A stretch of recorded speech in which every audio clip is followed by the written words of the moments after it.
Good morning. I think that clap is a little weak for her. Oh. I clap with you.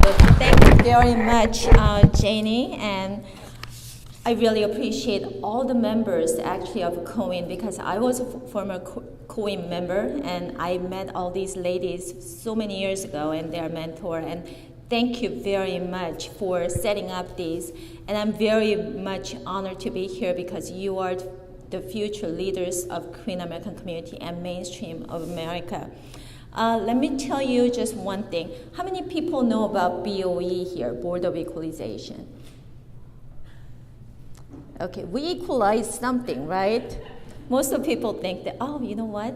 She equalizes some rights. Yes, we do for the taxes. So actually, I'm the most scary person in California because I collect taxes.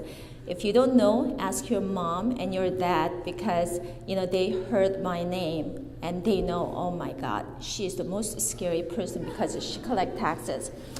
Board of Equalization in California, it's a constitutional office, and there's 4 members in California, and each one represents about 8.5 million people. And you have to run, and you have to get elected, and it's a partisan.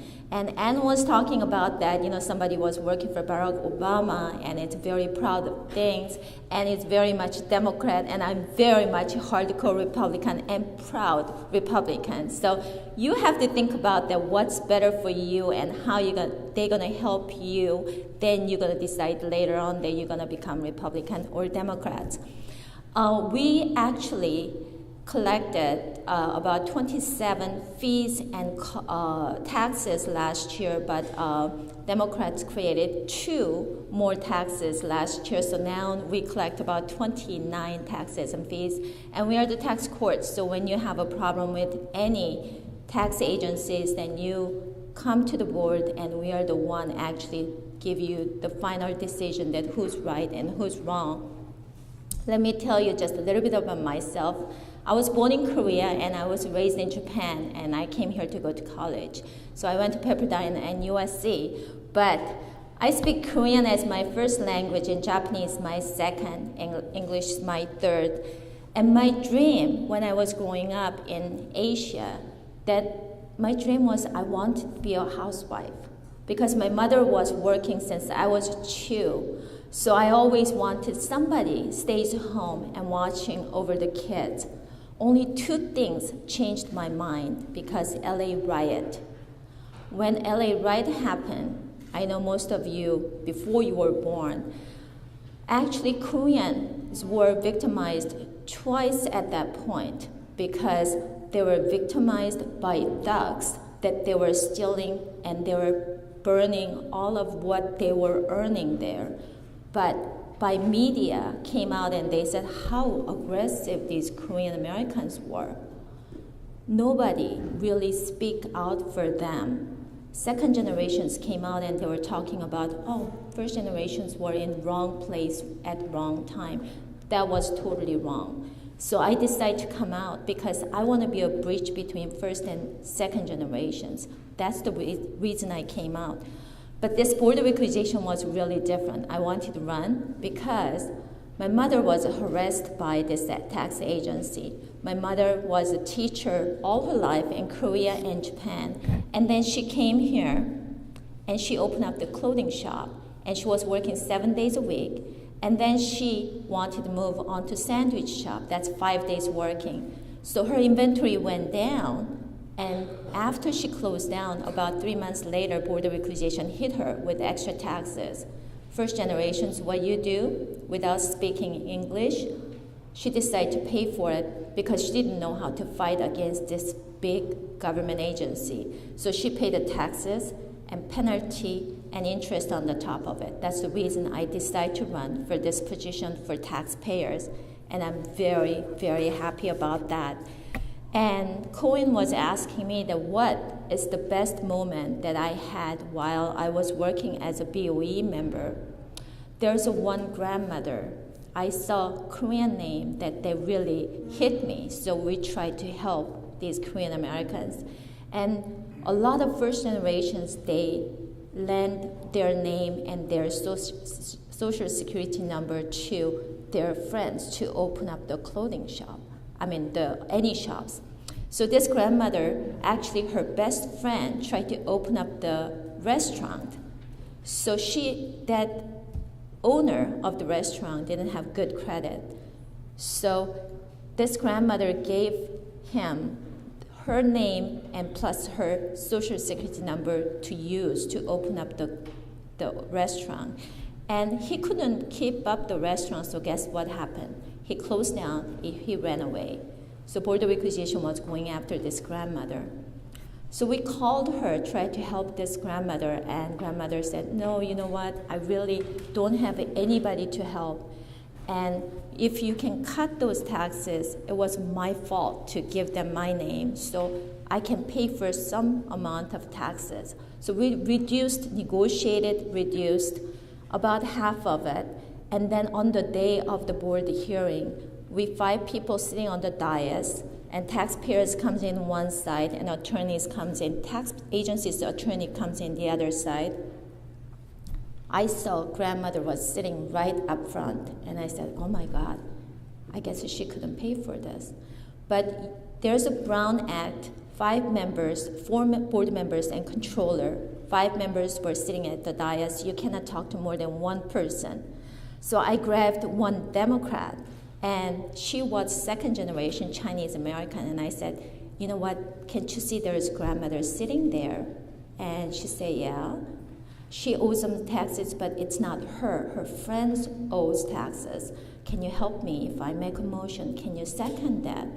And she was thinking. I said, think about your father there who used to own laundromat. And she said, sure, I'll do that.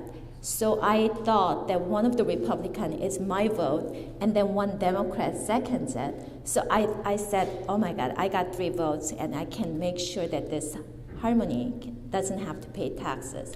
So Harmony comes over, sat there at where taxpayers sit, and then she kept talking. She said, it's my fault. Why did I lend my name? Why did I lend my social security number? I kept looking at her. I said, please don't say anymore, but I cannot do it because the TV is webcasting everything. And then grandmother just put her face down, and she kept saying, I'll pay for everything. And why did I do this? But it was my fault. So one of the Republican, I thought he was the member who was going to be on my side. He keep asking, well, she admitted it was her fault. And I'm like, he's going wrong direction. And then he turned around, where's the bad guy, by the way? I said, that's my motion. Let's go after the bad guy. He understood, and then third Democrat that decided to vote with me, so she got off from the taxes, but she couldn't understand what we were talking about. So she was walking out still crying. So I motioned to one of my staff followed her, and then told her that you don't have to pay any taxes because you didn't know. She turned around before she left. She gave us 90-degree bows so many times. That really hit me. I said, you know what, I'm very happy to be as a tax collector because I can't even help all these taxpayers. When I'm there, I'm very much happy about it. So those little things, maybe it's not much money, but I can be there to help taxpayers.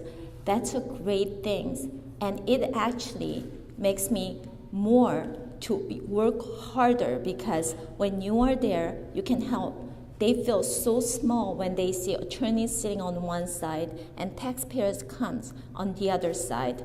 When attorneys start talking about regulations and laws, it's very tough to fight, but I can be there and fight for the taxpayers. And I was very happy about it, and I'm very happy about what I am doing. Let me just tell you a few things because you have a great speakers today, all day. And, I know you're going to hear so many stuff, but this is from my experiences. So I'll tell you. 1, you just do what you are good at and you enjoy the most because it's very, very important that what you enjoy it's not going to be your job. but it's going to be enjoyable life that you're going to have forever. So just do it. And second, you have to have a courage to start doing something. Your life is so long, you make mistakes, and that was not your path to go, but still, it was a small bump that you're going to enjoy what you are doing, and you put your best things in it, in your area, and you have courage to move on. That's very, very important. And third, volunteer is the most important step, especially start from your own community, that you can meet a lot of people. I see second generations coming out, and they come back to Korean American community because they didn't get pushed enough, or they don't know how to get into the mainstream. But this is really important meetings that you can make your network. You are making all the mentors here. You have a great people, and Park here, and Janie here, and all of these people are here to help you and support you. I leave my business cards here, and I'm going to give you advice when you need it. If you want to give me advice that how to wear and how to work and how to do things, love to get that too. So just send me an email and ask me, or just call me. Or a lot of times that when I cannot call you back, I'm in the meeting, but usually I call 99% of the time. I call you back within 24 hours. So call me, and if you cannot talk to your mom, you cannot talk to your parents, you cannot talk to your siblings, then call me. I'll give you whatever you need, and then you give me advice too, that how I'm going to move on from this moment. So I think this is really important. I want to tell you I want to introduce one person that I've been knowing this guy since he was in high school. He's been working as a volunteer. He was an intern for Congressman and Labor Secretary Elaine Chao in Washington, D.C.